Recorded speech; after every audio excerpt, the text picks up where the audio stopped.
பாஜக என்னும் ஒரு கட்சியை தாண்டி, ஒரு கட்சி என்பதையும் தாண்டி அவர்கள் இந்தியர்கள், இந்திய நாட்டில் பிறந்தவர்கள், இந்தியர்களுக்காக வாழ்பவர்கள், இந்தியர்களுக்காக குரல் கொடுப்பவர்கள், இந்திய தேசத்திற்காக உழைப்பவர்களாகத்தான் நான் பார்க்கிறேன். இதே பாரதிய ஜனதா பார்ட்டி, பாரதிய ஜனதா சங்கம் எல்லாம் ஜனதாதளில் இருந்தவங்க தான். இவங்க இந்திரா காங்கிரஸில் யாருமே கிடையாது. அது தனியாக, அது ஒரு குடும்பத்து கட்சி. இங்கே எப்படி திராவிட முன்னேற்ற கழகமோ அது மாதிரி அங்கே ஒரு கட்சி. அது கள்ளச்சாராயத்தால் இறந்தவர்கள் 10 லட்சம் கொடுத்தாச்சு. இனி திருப்பி அவங்களெல்லாம் நேராக பார்ப்பாங்க. அவங்களுக்கு என்னெல்லாம் செய்யணுமோ, நம்ம மக்கள் தான் காசு வாங்கிட்டு ஓட்டு போடுறவங்க தானே. யார் செத்தா அவங்களுக்கு என்ன கவலை? கூட பிறந்தவன் செத்தா என்ன, புருஷன் செத்தா என்ன, பிள்ளை செத்தா என்ன, பணத்தை கொடுத்தா ஓட்டு போடுவாங்க. அப்படித்தான் தமிழ்நாடு இருக்கிறது. அப்படிதான் தமிழ்நாட்டை திராவிட முன்னேற்ற கழகம், திராவிட கழகங்கள் ஆக்கி வச்சிருக்கீங்க. இவர் என்ன சொல்றாரு, செங்கோல் வச்சிருந்த மன்னர்கள் எல்லாம் அந்த புறத்தில் நிறைய பெண்களை வைத்திருந்தாங்க, அந்த மாதிரி ஆட்சியை கொடுக்க சொல்கிறீங்க. இவங்க புத்தியே இப்படித்தான். அந்த கம்யூனிஸ்ட் கட்சிக்காரன் புத்தியும் திராவிட முன்னேற்ற கழகக்காரங்க புத்தியும் எப்படின்னா, இந்த மாதிரி பெண்களை பற்றி பேசுகிறதே பொழப்பாக வச்சுருப்பாங்க இவங்க. வெங்கடேசன் தமிழன் என்பது இல்லைன்னு நினைக்கிறேன். அவர் தமிழனா இருக்க வாய்ப்பே இல்லை. அவர்கள் இப்படி பேசவே முடியாது. செங்கோல் என்பது நம் தமிழ் கலாச்சாரத்தின் அடையாளம். அதை மோடி அவர்களோ இல்லை பாஜகவோ கொண்டு போய் பாராளுமன்றத்தில் வச்சா நல்லது தானே. வேணும்னா நம்ம என்ன ஒன்று பண்ணலாம். இந்த உதயசூரியன் சிம்பலை கொண்டு போய் வேணா வைக்கலாமா, இல்லை பெரியார் சிலையை கொண்டு போய் வச்சா இவர் சந்தோஷமா இருப்பாரா? இப்பயும் அவர் படிக்க போனது ஆக்ஸ்போர்டில் பொலிட்டிக்கல் இதுக்கு தான் போறாரு. அந்த பொலிட்டிக்கல் ஸ்டடீஸ் அதுக்கு தான் படிக்க போறாரு. பாலிடிக்ஸ் பற்றி தான் படிக்க போறாரு. அங்கேயும் போய் அது போறதுல நல்லது தானே. அண்ணாமலை அவர்கள் ஒன்றும் ரொம்ப வயசானவர்கள்லாம் கிடையாது, இளம் வயது தான். அண்ணாமலையை தமிழகத்திலிருந்து அகற்ற வேண்டும் என்று பல பேர் நினைக்கிறாங்க. அது வெளியே எதிர்கட்சிகளும் நினைக்குது, உள்கட்சியிலையும் அந்த மாதிரி இருக்கு. அவங்க எல்லாம் சேர்ந்துக்கிட்டு இந்த மாதிரி புரளியை கிளப்பிட்டு இருக்காங்க.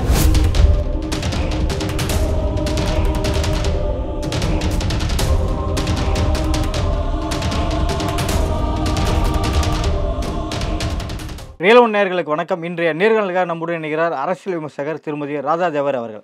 வணக்கம் மேடம். வணக்கம்ப்பா. மோடி அவர்களே ஒரு விஷயத்தை பதிவு பண்ணியிருக்காரு. காந்தி குடும்பத்தில் சேராத ஒருத்தர் 3வது முறையாக பிரதமராக ஜெயித்திருப்பது எதிர்கட்சிகளை விரக்தியை அடைய வச்சிருக்கு அப்படின்னு சொல்லிட்டு மோடி அவர்களே சொல்லியிருக்காரு. காந்தி குடும்பம்ன்ற சொல்கிறத விட இந்திரா குடும்பம்னு சொல்லலாம். இந்திரா ஃபெரோஸ்கான் குடும்பம், அவங்க அப்படி தானே, அதுதானே அவருங்க பேர். அந்த குடும்பத்தை சேர்ந்தவர்கள் யாரும் வர முடியல. ஒன்று இந்திரா காந்தி இருக்கணும், இல்லை ராகுல் காந்தி இருக்கணும், இல்லை ராஜீவ் காந்தி இருக்கணும், இல்லை சோனியா காந்தி இருக்கணும், இல்லை சஞ்சய் காந்தி இருக்கணும், இல்லை அதுக்கப்புறம் இப்போ வர பிரியங்கா காந்தி, வதேரா, இவங்க பசங்க இருக்கணும்.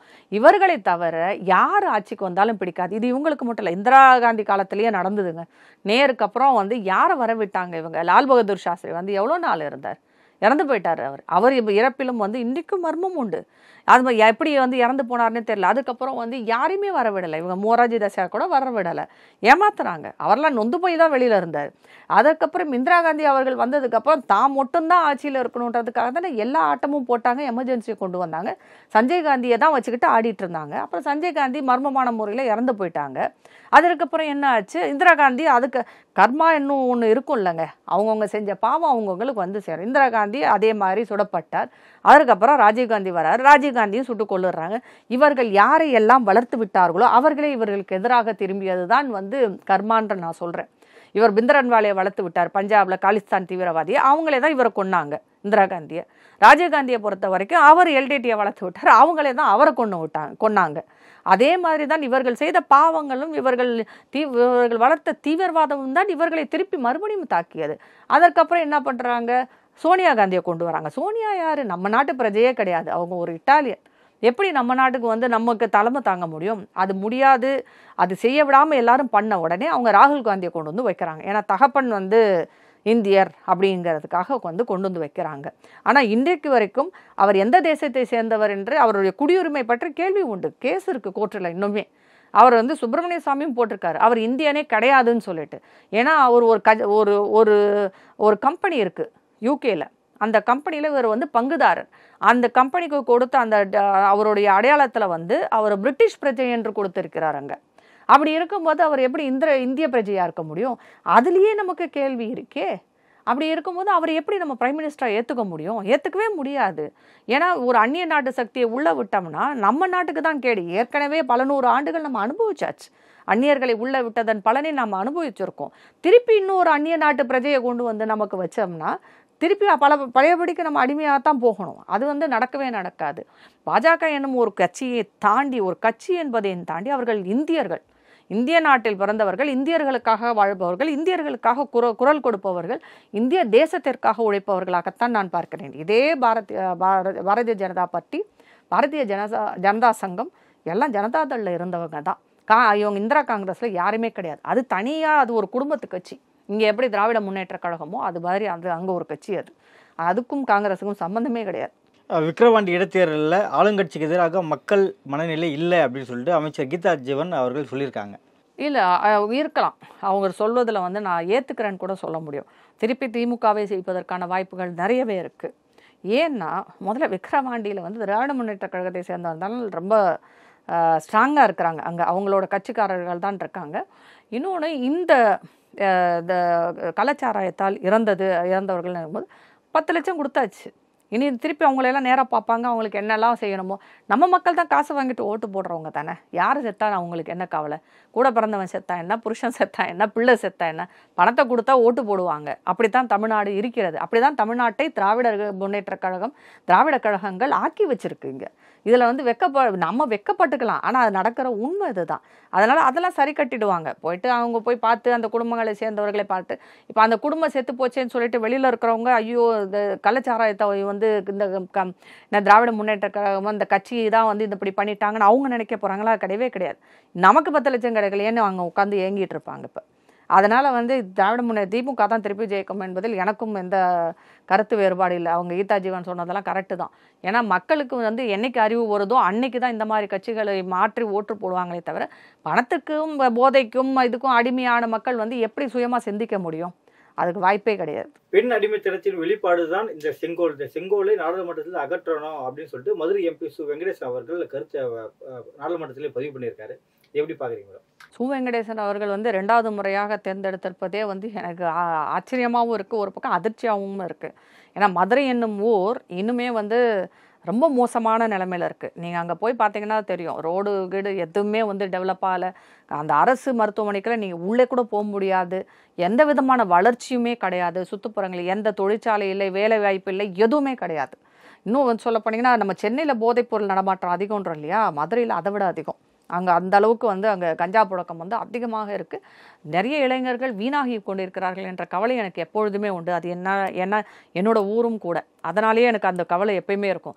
இன்றைக்கு வரைக்கும் மதுரையில் எந்த மாற்றமும் கிடையாது. இது வரைக்கும் ஆண்டவர்களும் திராவிட முன்னேற்ற கழகம், திராவிட கட்சிகளை சார்ந்தவர்கள் தான் அங்கே வந்து இருந்தாங்க எம்பியா. ஆனால் எந்த மாற்றமும் இல்லை. இப்போ கம்யூனிஸ்ட் கட்சியை சேர்ந்தார். அவர் கம்யூனிஸ்ட் கட்சினே சொல்ல விரும்பவில்லை. ஏன்னா அவர் வந்து திராவிட முன்னேற்ற கழகத்து கட்சிக்காரமாக தான் பேசிகிட்டு இருக்கார். இப்போ இந்த செங்கோலை பற்றி சொல்லும்போது, செங்கோல்ன்றது அர்த்தத்துக்கு கூட அவருக்கு அர்த்தம் கூட தெரியலைன்னு நினைக்கிறேன். செங்கோல்னாலே செம்மையான ஆட்சியை கொடுப்போம். கோல்னா வந்து அதுதான் ஆட்சின்னு சொல்லுவாங்க. அப்படின்னாலே செம்மையான செழுமையான ஆட்சி, ஒரு நல்ல ஆட்சியை கொடுப்பதற்கு அடையாளமாகத்தான் அந்த செங்கோலை காமிக்கும்.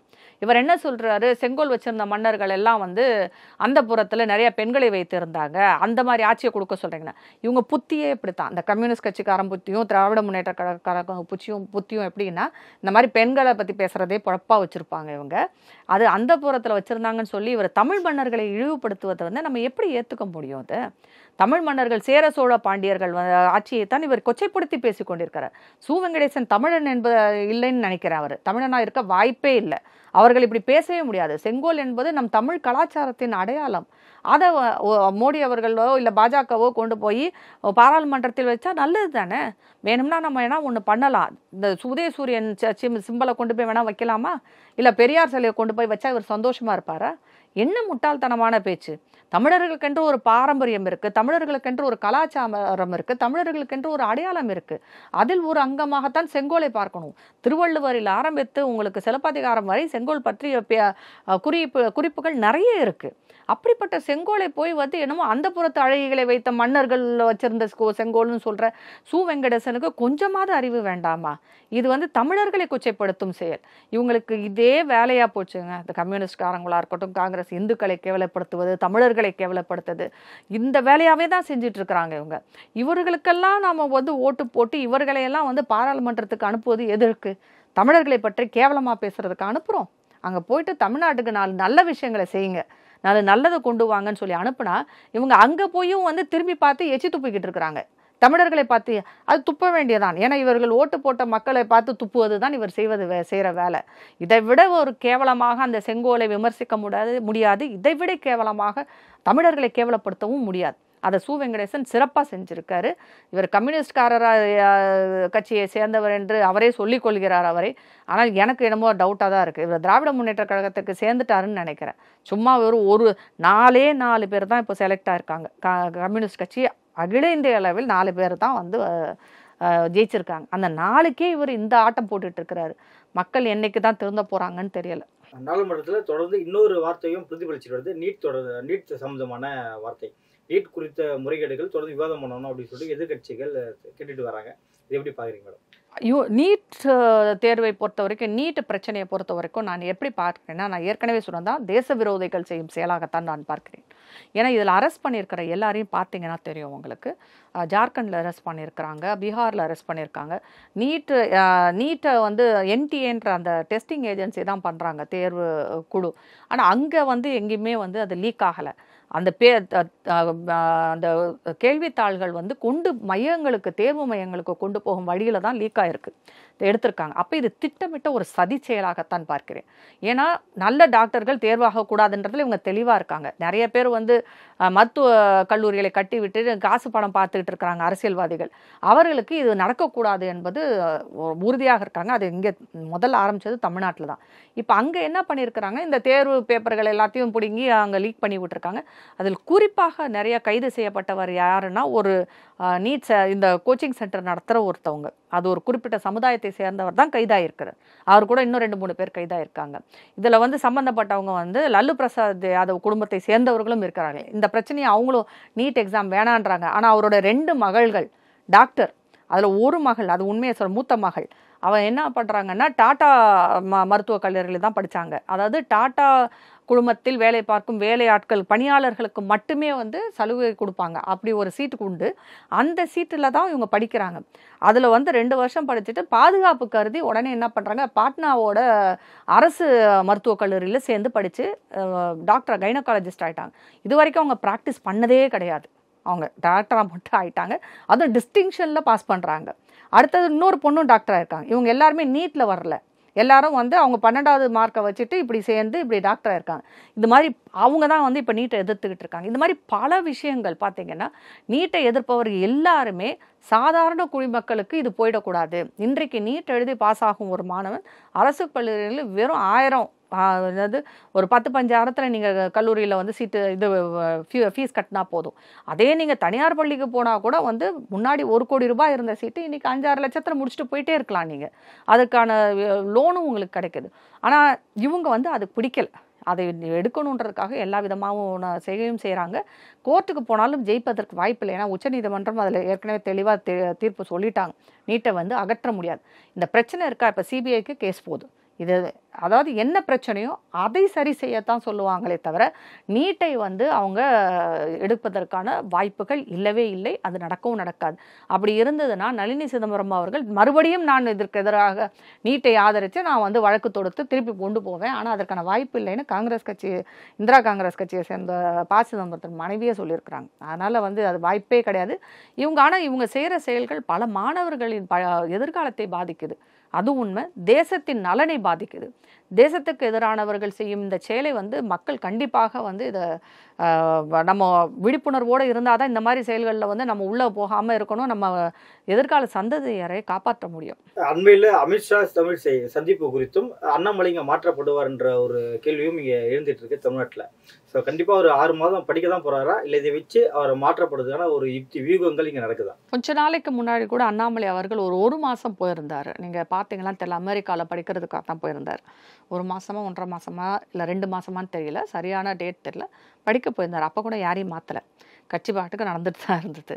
இப்பயும் அவர் படிக்க போகிறாரு. படிக்க போகிறது ஆக்ஸ்ஃபோர்டில் பொலிட்டிக்கல் இதுக்கு தான் போகிறாரு. அந்த பொலிட்டிக்கல் ஸ்டடீஸ் அதுக்கு தான் படிக்க போகிறார். பாலிட்டிக்ஸ் பற்றி தான் படிக்க போகிறாரு. அங்கேயும் போய் அது போகிறதுல நல்லது தானே. அண்ணாமலை அவர்கள் ஒன்றும் வந்து ரொம்ப வயசானவர்லாம் கிடையாது, இளம் வயது தான். இதை பற்றி படிக்கிறதுனா இன்டர்நேஷ்னல் பாலிட்டிக்ஸ் வரைக்கும் தெரிஞ்சுக்கிட்டா நல்லது தான். அதற்காக போகிறார். போனாலும் கட்சி இங்கே நடக்க தான் செய்யுங்க. கட்சியில் வந்து அண்ணாமலை அவர்கள் மட்டுமே இல்லை, அடுத்த கட்ட தலைவர்கள் இருக்காங்க, மேலே இருக்கிற தலைவர்கள் இருக்காங்க. அவங்க கட்சியை நடத்தி கொண்டு தான் போவார். இன்றைக்கு இருக்கும் வந்து உங்களுக்கு இன்ஃபர்மேஷன் டெக்னாலஜியில் எங்கே இருந்து வேணாலும் எது வேணாலும் பண்ணலாம். இப்போ இங்கே நம்ம வந்து ட்விட்டர் யூஸ் பண்ணுறோம்னா ஆலன் மஸ்க் இங்கே வந்து உட்காந்துருக்காரு, அவர் எங்கேயோ தான் இருக்கிறார். அதனால் வந்து எங்கே வேணாலும் யார் வேணாலும் இருந்து வேலையை பார்ப்பது ஒன்றும் பெரிய வேலையெல்லாம் கிடையாது. ஆனால் இம்மாதிரி அவர் மாற்றிடுவாங்க, அதுக்காக தான் போவாங்க. இதெல்லாம் வந்து பல பேரின் ஆசை. அண்ணாமலையை வந்து தமிழகத்திலிருந்து அகற்ற வேண்டும் என்று பல பேர் வந்து நினைக்கிறாங்க. அது வெளியே எதிர்க்கட்சிகளும் நினைக்குது, உள்கட்சியிலையும் அந்த மாதிரி இருக்குது. அவங்கெல்லாம் சேர்ந்துக்கிட்டு இந்த மாதிரி புரளியை கிளப்பிட்டு இருக்காங்க. அண்ணாமலை அவர்களை வந்து 2026 வரை நீக்குவதற்கான வாய்ப்புகள் இல்லை என்பது தான் என்னுடைய கருத்து. அப்படி தான் நான் பார்க்குறேன். அதை கண்டிப்பாக அவரை தூக்கிட்டு வேற யாரை போடுவாங்கன்னு நினச்சிட்டு இருக்கிறீங்க? அப்படி அவரை மாற்றுவதற்கான வாய்ப்பு இப்போ கிடையாது. இது சும்மா வந்து எல்லாரும் கிளப்பி விடுற புரளியாக தான் நான் பார்க்குறேன். நான் நடப்பு அரசு பல்வேறு கருத்துக்களை பொறுத்தவரைக்கும் மிக்க நன்றி மேடம். வணக்கம்.